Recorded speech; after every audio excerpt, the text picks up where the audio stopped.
Maneva na sema PENDREAM TV. PENDREAM TV there osia dem yopo.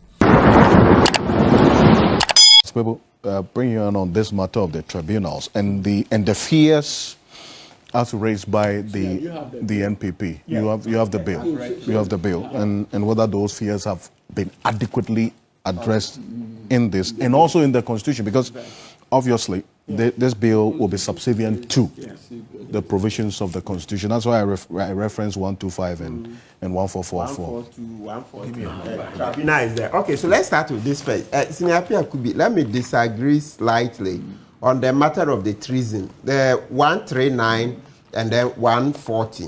What the one you're calling the contradiction, the 143, is just saying that when you bring somebody on a charge of treason or high treason, don't mix any other offense with it. So don't add robbery or stealing. No, that's all. So there's no contradiction. Let's read it. What it says is that the High Court shall have no power in a trial. You see, it says no power in a trial for the offense of high treason or treason to convict any person for an offense other than high treason or treason. So it just means that don't add any other charges. When you say high treason, only high treason. If you say treason, only treason. Don't go and put murder, put stealing, robbery. Don't mix. That's all that it means. So there's no contradiction. Oh, otherwise, long ago would have corrected it. Now let's come to the bill. So as you rightly stated, this matter of the PS, it's normal that some politicians want to do politics with it. Samuel Jinapor saying on the floor of Parliament that it will be an opportunity for party apparatchiki to come and seek to convict opponents. Yes, it's a good caution. It's good. It's a good caution, all right? Because that's always been the fear. It's not only this. It's just like when it's time for elections, some people go and bring their rolling tapes. They will play. Makola women were whipped. People were killed under the Rawlings administration. The High Court judges were murdered under Rawlings. It's the same kind of argument. It's just to remind people that, oh, these are the people who killed the judges. That's the NDC people. Their precursors killed the judges. They whipped Makola women. It's the same thing. So, but you know. Yes, that's why. Yeah, I said it earlier. So you see, we agree. It's a good warning, because if we don't keep doing this, we'll never improve. It's because we warned and warned ourselves. That's why today we are a better society. That is it. That is why we are a better society. Otherwise, if it's just the word tribunal, in the UK they have tribunals.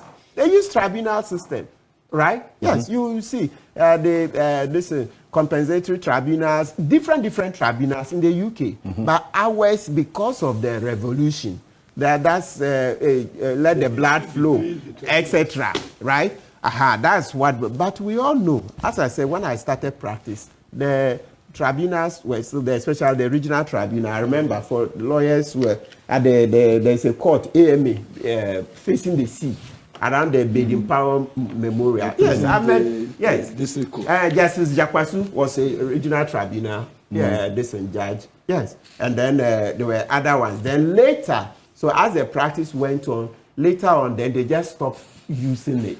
But otherwise, I met the regional tribunal sitting over there, and they were doing cases. And like Eduji said, they don't do everything. Not like the veritable octopus with 8 legs stretching its tentacles everywhere. No, they were specific ones, and this law too specifies them. So in order not to repeat the ones Eduji said, let me go for the fresh ones that have attracted my attention. Number one. And so, you see that, let's also make this point as we go on. There are people who say, Ora Yamutu, Ora Yamutu. I thought that they want quick justice. No, that's Ora. That is part of Ora recovery. It's because people say, oh, it's taking too long. Ora Yamutu. Now, Ora is bringing fresh laws to make it faster. He say, hey, everywhere you pass, he say, hey.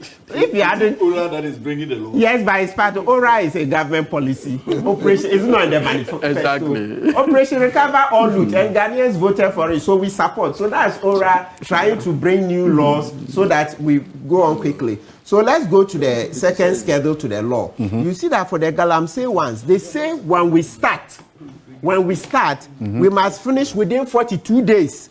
Because it says the schedule, All right, and I say this is so right now. I say clause 38, sub clause 4. You see timelines for determination of a case under Minerals and Mining Act 2006, Act 703. So you see it, 42nd day judgment. So let's go through quickly. 1, filing and service. On the 7th day, there's appearance and answer. That's the arraignment. Then 10th day, pre-trial. Then 15th day, start the trial. Then 21st, end of trial. Then 42nd day, judgment. Quick. That's in the schedule. So that's an innovation. Quick justice. And some of the cases, if you read the history, if you read our history, those is the tribunals. Yes. Some of them. In Okwe's book, yes, Junior Okwe, your dad's book, you see there. I remember clearly those days reading it. One of them, the person, he said, yes, they brought me and quickly they were done. Yes, he was happy that the trial had come quick. Yes, in your dad's book, I remember. All right? He said he was happy that quick, it was done. And besides, is the cry of the Ghanaians for speedy and effective justice that has brought back the... Listen. Now, so let's go to the next point. You will find that in clause 41, it says we should do what? Daily trial. It's not new. Except that this time we are writing in the law. You remember Jachi Kwesin's case, that time when we were fed up with the NPP. When they sought to do the Jachi Kwesi case daily, some of us were very upset. We just felt that it was a political witch hunt. But my point today is that you see the debate, and eventually the court said there will be a daily trial. The court said there will be a daily trial. You see, NDC, they are forgiven. That judge is even been promoted. She's in the Court of Appeal. So you see how it works. The judge said there will be a daily trial, and so it was. Then Nam1's case came. When Nam1's case came, they weren't doing daily trial. Then we said, no. What is good for the goose is good for the what? So we made noise that Nam1's case should also be done what? Daily trial. So this daily trial now finding its way in clause 41 means that we've had political debates, and as a society at the end of the day, we've come to accept it's not new, but it will lead to quick and effective justice for daily trial. Then third point. My third point is on the matter of stay of proceedings. You were in the NCA case. I think in that case, Justice Kpebu, he gave in part of the ruling, he expressed disquiet about... No, he actually called for legal reform. Exactly. And gave an indication. And look, when we're doing the NCA case, there was one time when we did an appeal because some evidence issue. My lord said he will proceed with the trial as we go ahead. So we went to the Court of Appeal and applied for stay. Koram, Justice Tanko, and two others. What they said was that if you go to Nigeria, in trials of that nature, within 21 days, all interlocutory appeals are dealt with. And they felt that the time had come that this thing is not left to judges alone, but then there should be legislation. So when I saw it in the public tribunal, the bill, I said, oh, okay, is there a way to ensure that? But then it's also limited to certain specific offenses. Yes. Maybe it should be broader. Excellent. So you see, Justice Kpebu's rulings years ago, and there's been a public debate. I remember one time I was interviewed on radio, one of this, they took it up, that the judge is saying, can't we do away with this interlocutory appeal because they delay? We know how, when you have strong political actors, they find all manner of means to delay. So that it will be the next general elections, and hopefully their party will come. There are lawyers who are specialized in that. Yes, exactly. That's their main Martin is a specialist. You're accusing each other. But it's not accusation, it's part of the trade. Anyway. I say the law is made. It's part of it. So you see, we've had debates on this since the bar must prosper. You see, and those lawyers who did 6 cases, the Attorney General had to discontinue and do withdrawals. You should find out those the lawyers are reaping benefits for, fighting the system till there was a general election. Till the nolly prosecutor. Excellent. So you see, citizens have learned, and you see that there's been a lot of disquiet by citizens that will not allow this, So you see that there's popular support for a daily trial. There's popular support for stopping these interlocutory appeals that waste time. That wastes time. You see the Nigerian one ADG mentioned. That's what the British do. Oh, but at the end of the day, you have the right to continue the action. So you see, in the UK and the US, for instance, like Martin is saying, once there's criminal trial start, it continues till it ends. No break. But ours, the opportunities there, which we are now doing away with. It's because we've stigmatized the prisons a lot. And also, I think it's the overcrowdedness and all that, the way we don't allow rights, even including conjugal rights. People who are married, they should be allowed to see their wives. I think by now, you, as one of the strongest advocates, should be applauding President Mahama. Yes. The community center. Yeah, we are That's going to be our next. It will be our next topic. We'll be coming on the We'll be coming to that. We'll be coming to that. We'll be coming to that. You know what? Let's mention this before I forget. Even though today is not for the asset declaration law, you know, the last time we made noise, the next day, Honorable Dafama Paul gave me the bill. And I saw in it the publication of the assets. Yes, we'll make improvement, but at least it's in there. Remember, even the IMF came in and said, remove that. As part of the conditionality for the bill, for the bailout, too. They even added it. Yes. But my only problem with IMF is that declaration. Yes, but the problem with the IMF is that they should have made it a condition precedent. They've allowed the Kufuor to escape. IMF, this politics, condition. We started taking the bill away. You're just praising Mahama. I can't go. Yes, IMF. This one we're blaming. But IMF is still Mahama. No, you're trying to say that NanaAdo got. Hey, now you are coming to explain what he's trying to say. Let him talk. I am Joseph the interpreter. Oh, you are not an interpreter. Nobody has had a dream. Let him explain. He said the Judicial. So the point I'm making is that if you look, and like Martin said, look, if the IMF had made it a condition precedent, it will have its own consequences. Because then the timely disbursement of the bailout would have been impeded. And we needed so it for that would have been should have been met before any release. Would have done it under certificate of agency. But because they left it. Alfred, thank you. Let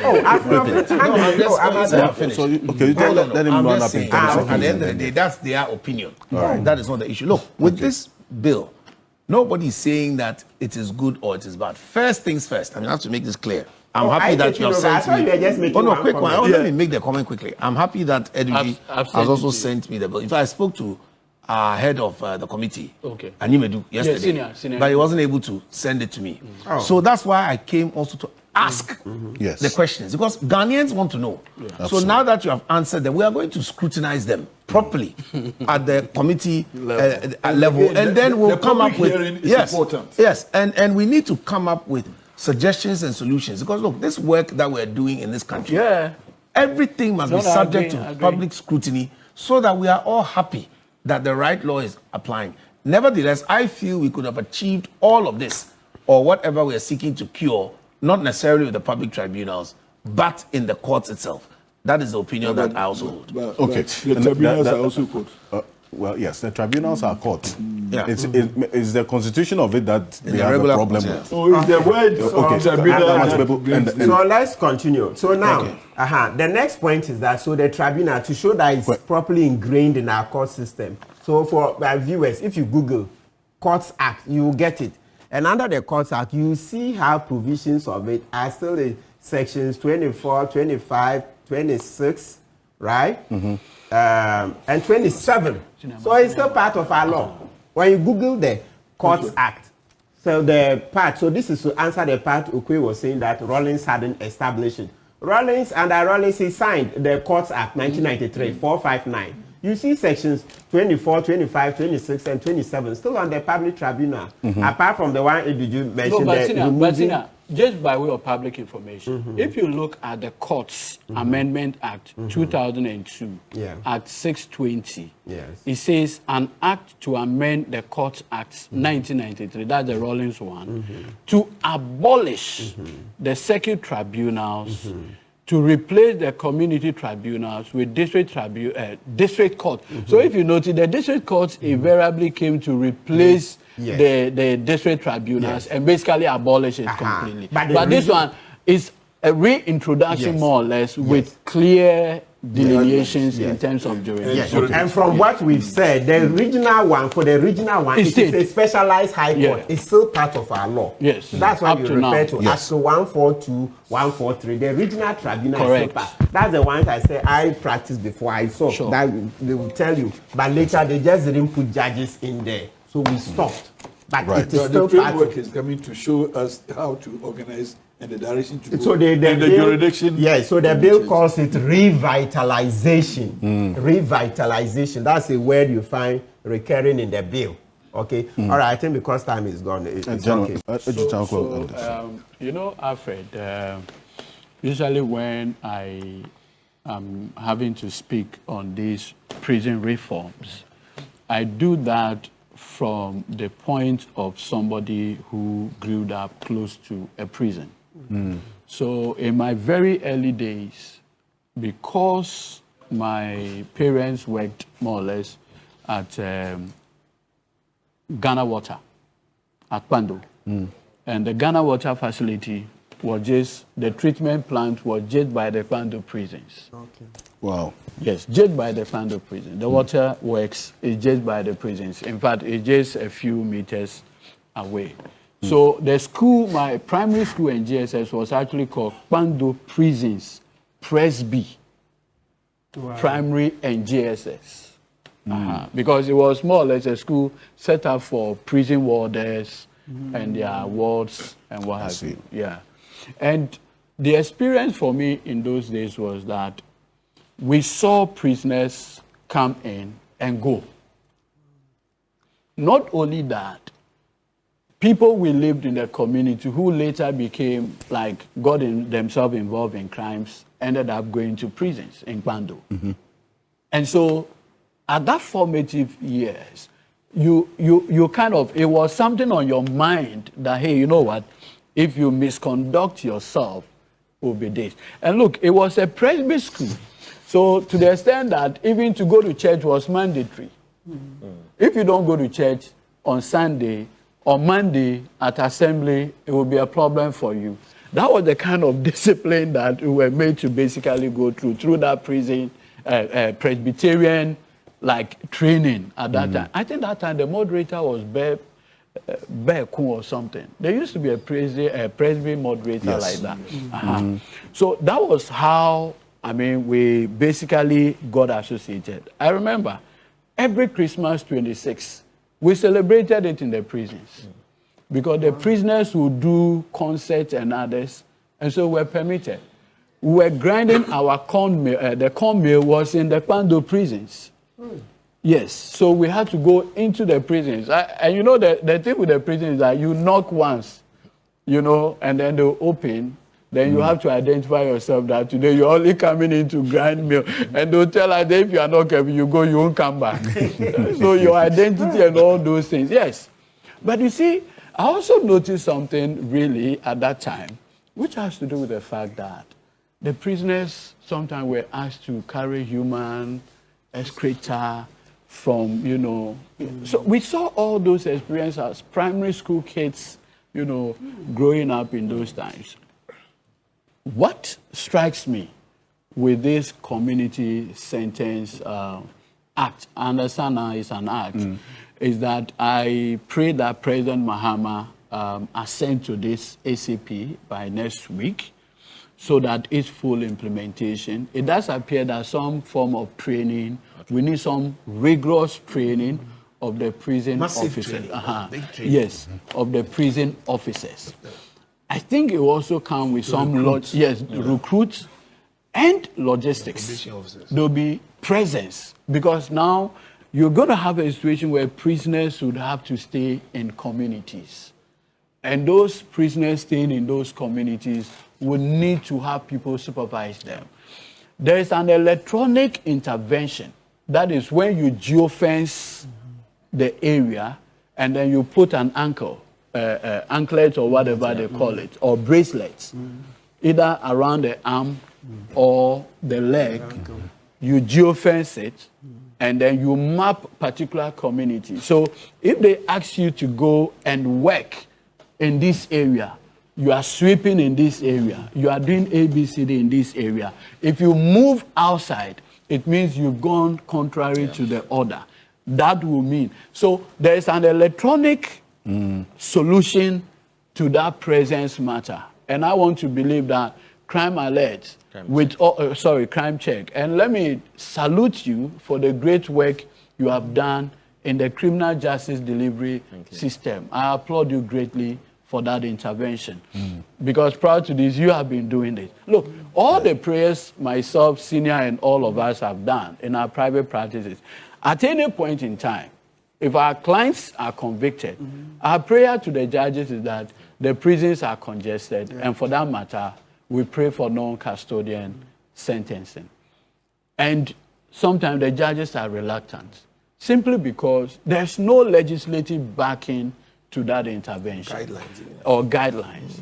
And that is what this bill is coming in to what? Reform. And so I salute the proponents of this particular one, and I want to thank the Attorney General, the Minister of Interior, all the people who put this together, that finally we are beginning to see this thing happen in our lifetime. I believe that with the electronic and all the logistical challenges, this is a good point to make.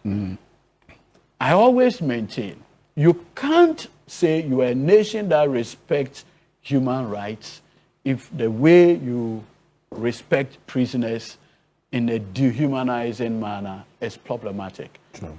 As part of our training in the law school, and I remember those days with now Special Prosecutor Kisi Jabin as our criminal law lecturer, he made it mandatory that once you finish the criminal law class, you have to go to Isawam. We start Mensabi always had it. Oh, okay. So when we came, because Kisi taught us criminal law, he insisted that we'll go to Insawam prison. To do what? So we'll go, learn, see, interact. So that is how come some of us got the experience of going to the death row. Because we had to go to the death row, see them, those who are marked for death, how the death processes is carried out, where the Muslims do theirs, where the Christians, everything you have to go through as a criminal defense attorney to appreciate that the people you defend, this is what awaits them. Because you see, the process of criminal justice is also to serve as deterrence, to send a certain message to persons who engage in criminal activity.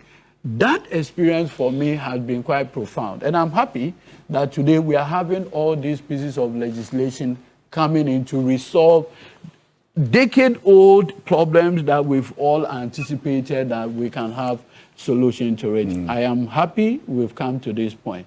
Look, those days in Kpebu, the prisoners had a farm at Befi. And anybody who knows Kpebu will tell you. It was a big maize farm. And every year, they'll go farm their maize and others. And that was what they were using to feed themselves. For some of them, it became more like a commonplace, that it was no longer seen as punishment. Yeah. So today, if you are making it look more like a punishment regime, it's also good. I also see that, Senior Mike, maybe you can help with this. A situation where maybe a teacher, he had engaged in a crime, sentenced to 3 years. That 3 years, he's supposed to spend the same 3 years teaching. But this time, he comes to the same school in a different attire. You understand? He's the English teacher in so-and-so secondary school or so-and-so primary school. He's been convicted. He doesn't go to another school to do the community service. He will do it in the same community where the offense took place. Yes. That alone is also a lesson to young people, younger people in that community that, look, you can be the finest, but if you misconduct yourself, it is this. And I understand that the offenses do not include sexual offenses.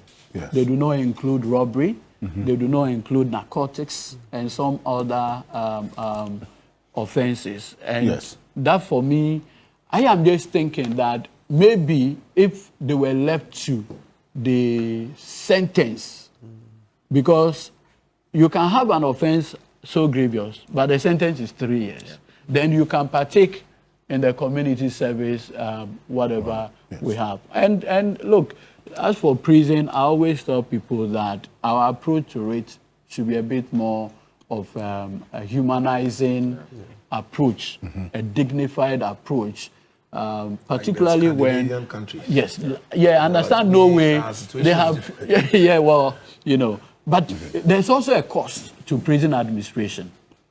Absolutely. And there's always cost to prison administration. Today, I understand under the leadership of President Mahama, the feeding fee had moved from, I think, 1 cedi or 2 cedi. 1 cedi 80 pesos. 1 cedi 80 pesos to feed one prisoner a day. I think that is woefully inadequate. Maybe we can get it. But let me just clear some misconception. You see, the prisoners that we see do exercises around. Why you round up? Yes, I'm rounding up. Exercises around. Usually, it may well be that they are in prison with hard labor. And so that is the labor that they are undertaking. Not the community service. Not the community service. There are also instances, I remember in Kpebu, when the person is left with, say, 6 months to go, they can allow you to go to a farm. They can allow you. And you know, there's always a risk if you run away. You end up getting a bit more longer sentence. So there was that incentive that you go and come back, you know, at all times. But these reforms are very good. What they do is that I'm sure the next ranking by the Human Rights Watch and the international organization, Ghana will get a good plus on some of these reforms. Thank you so much. Lama Kpebu, I mean, this is also one of what you were also advocating for, is it not? Yes. Oh, this has been there for more than a decade. Remember this guy, Support Foundation, Jonathan Osewusu, and the rest. Then Samson Ladia, there's been many advocates. At a point, they took the bill to Ho. That's during Akufo-Addo's administration, and then a lot of lawyers, former Judicial, this is secretary, one of the deputies. I understand the press moderator there was called Beku. Beku. So many lawyers have chipped in and have supported the drive. It's long overdue. I mean, and it's not only this law. Apart from that, you see, ABG mentioned the matter of the monitoring device, the anklets or bracelet. We should introduce it too quickly for bail, so that people will get house arrest. House arrest, so but they'll say you stay in your house. If you attempt to go past your front door, then the alarm will blow. The bracelet or the anklet is connected. You see, we are using that same technology for tracking vehicles, cars. You can go to the telcos and they will do and all. Meanwhile, when it comes to using it for prisons, we are not dreaming of it. We've made our prisons colonial very, very hard. So when somebody is arrested, he is deaf. So let's modernize. The speed is too low. As we sit here, people are holding iPhone 17, Pro Max, etc. Meanwhile, our prisons are like 19 Kojo 00. I don't know. You say, so it's not only this law. Yes, it's a good attempt, but let's modernize our criminal justice system. Let's modernize it. Because you see, if we were to modernize it, then it will reduce the fear of persons who are charged with offenses. When you see that, the prison is not so crowded, it's not so overcrowded, it's not so restrictive. The person can, enjoy certain rights, even including conjugal visits. If the person is married, his wife, or if it's a woman with him, should be able to see the husband. Because the more you throw people into jail, you break up marriages. The children become deviant. They enter the criminal justice system. You pay more money to try to rehabilitate. That's how come in certain countries, prisoners are allowed to see their wives, their spouses, etc. So let's have a proper debate on how to modernize the system and the laws. Because we are way behind. We are using the most modern of cars on our streets, gadgets, etc. But as for our prison systems, no. The least attention. This is a country where we don't have hospital beds. Sometimes for people who want a hospital. So it's a bit of push and shove. We will get there. Small. But the conversation is not being had the way you see this bill, this current bill, like I'm saying, over 10 years, this one. Over 10 years. Over 10 years to pass this one. Over 10 years. Why? Thank you.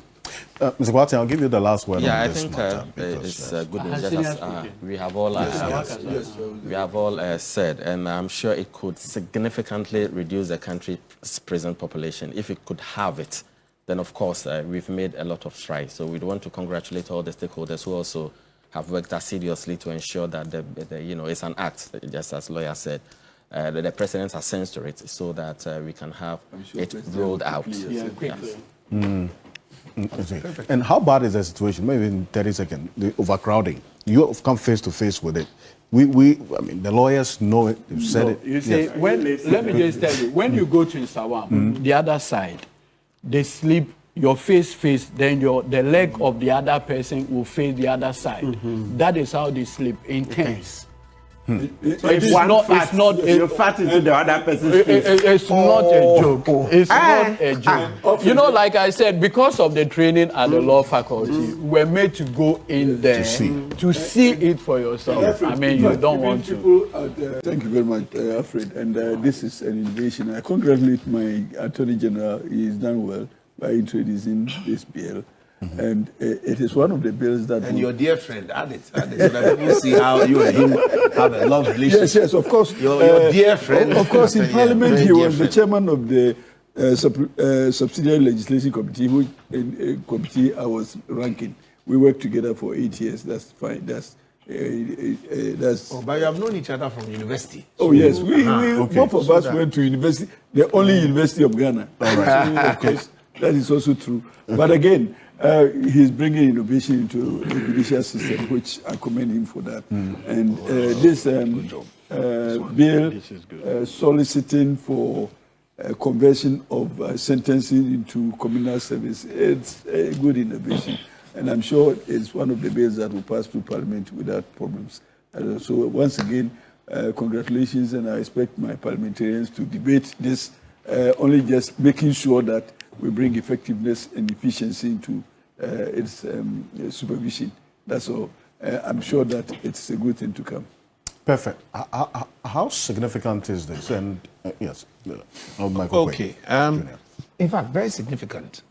Let's say that I think this is an area where all of us here seated also agree that it's a very good thing that has happened.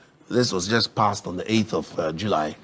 And just because you have an expert on these matters here, I'll just quickly touch on what it is, its constitutionality, the fact that how it can be implemented, and quickly on the best practices. So this is something which is mainly for minor offenses, as you rightly mentioned. And this is to make sure that we don't have the over-reliance on imprisonment terms.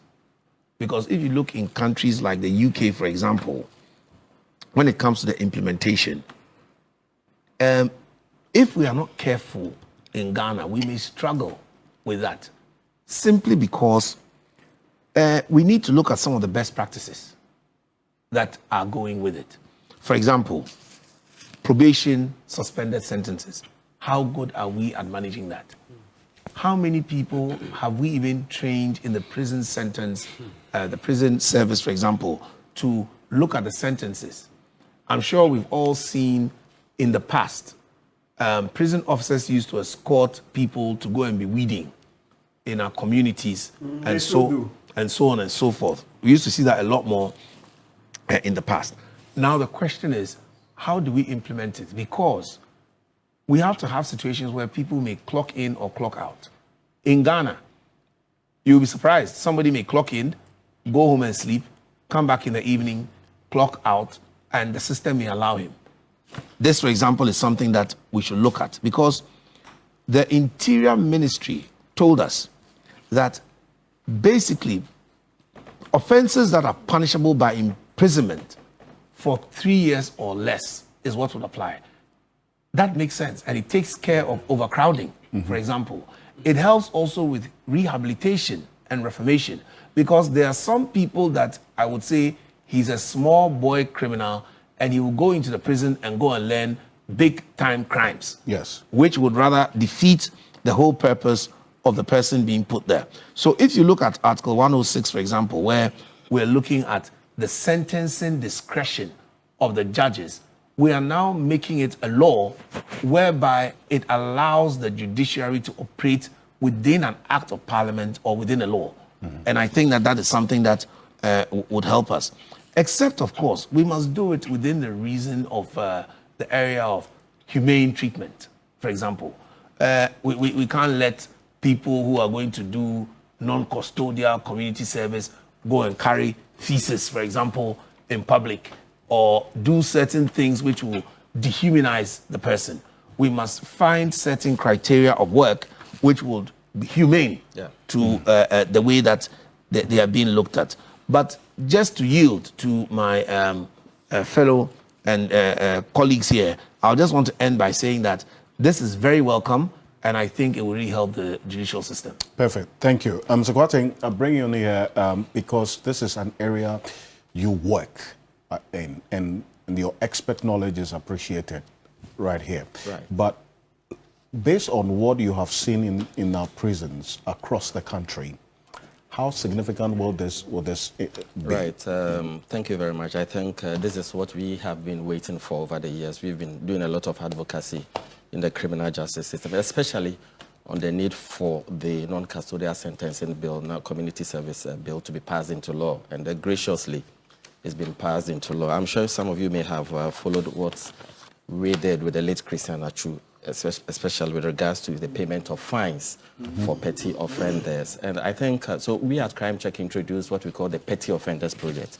Okay. And it is the single largest intervention aimed at decreasing prison congestion. So, but we realized that it was not going to be sustainable, because for how long would you continue to pay the fines of petty offenders, release them, and so on and so forth? What is worrying, and for which reason why we advocated seriously for the passage of this bill into law, is that we all know that politicians and other categories can use technicalities in court to delay trials. But when someone steals a fowl or a goat, they are quickly shipped into prison. So that is it. But let me quickly add one component which we may have forgotten. For the migrant component. Migrant prisoners in Ghana are increasing.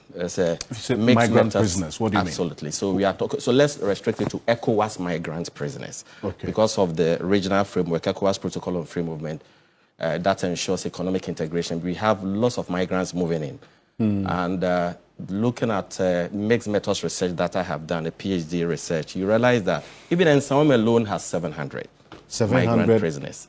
Prisoners from that's West African nationals. Absolutely. ECOWAS nationals, right, who are in prison in Ghana. Right. And some has 700. So if you are looking at the total prison population, if it is, let's assume it's 15,000, it is not Nsawam alone. Other prisons also have migrant prisoners. All right. Now, if you look at the category of offenses that they are committing, it doesn't fall. Most of these offenses are not petty offenses. They are first-degree felony. Yeah. So if we are not careful, we will have a community service bill with the aim of decreasing congestion in our prisons, but replace that bill with an explosion of migrants who are not committing petty offenses, but committing other offenses. So it is worrying. And now, before I also go into convicts with specialized skills, I think lawyer spoke about it. We also have lunatic criminals and then prison discipline. Let me look at convicts with specialized skills with regards to the implementation of the community service law. If we are not careful, we will have challenges. What challenges? If the perception is created that someone is going to perform community service, carrying a shovel, and so on and so forth, then we will defeat the purpose of reformation and rehabilitation. Because someone may have a specialized skill who may have committed a petty offense. If you go to the prisons, we have teachers. Okay. They were sent with an IHL tag in hard labor by the judge. But because the prisons realized that this gentleman can teach, they are teaching. You get a point? So what kind of community service? I think that we should have a broad definition of what community service, mean. I get the feeling that... So, but if you look at the aspect of the bill, and not to interrupt you, it says the offenders will perform meaningful public service, right? Does that bring some So that is it. It's still vague. Work will be determined by the court. If you go further, it says the court, in consultation with the probation officer, taking into account the offender's health and circumstances. Circumstances here can be construed to mean skills, and expertise and what have you. Right. Yeah. So that is what we So have if you to have your look at. teacher come to teach you in a special dress, that's enough lesson to all the kids that, hey, you can be a teacher, and if you are not careful, you go in. Right. Absolutely. So that is the point I was trying to make. Absolutely. So we have to tap into the expertise and not necessarily having, people, the Sultan gutters and, and so on and so forth. We also have another component. I call them lunatic criminals. They have entered the court system without perhaps the judge knowing that these people are mentally challenged. They go into the prison and cause all sorts of havoc. So I think that we also, just as the offender's health should be taken into account, we have to make sure that these people are in the right frame of mind to work. In the prison, there is a system where the prisons are able to track the health of these people. Some of them cause all sorts of havoc. So we shouldn't also lose sight of that fact. And also the component of prison discipline. When you are in prison, you can do what you want. How are we going to ensure that those who are going to go out to perform community service operate within the ambit of the law? Tags and all that. Absolutely. They don't do anything irresponsibly because they know that we are in the free world. And then I also didn't see I haven't had the opportunity to read the full text, but our juveniles also part. We have a juvenile center. Let's look at their age. Let's look at their psychological development and so on and so forth. Does it incorporate juveniles? And if so, what exactly are they going to do? Because some of them are in prison, whether you like it or not. The Senior Correctional Center is a prison. So what roles are they going to play within the context of the community service? So all these are questions. On the matter of, and I'll bring you on the matter of, the persons who are going to be covered by this community service acting out of the scope and being in discipline. I think there's a provision in the bill that takes care of that. That's the penalties for non-compliance. So failure to comply with a community service order may result in the offender being summoned before the court. The order being revoked, and the court imposing a custodial sentence or another lawful punishment where appropriate. PENDREAM TV now, so far so good. Say open online portal e wo Ghana. Nipa share, nipa follow, nipa comment here. To my best of knowledge, without any biases, PENDREAM TV.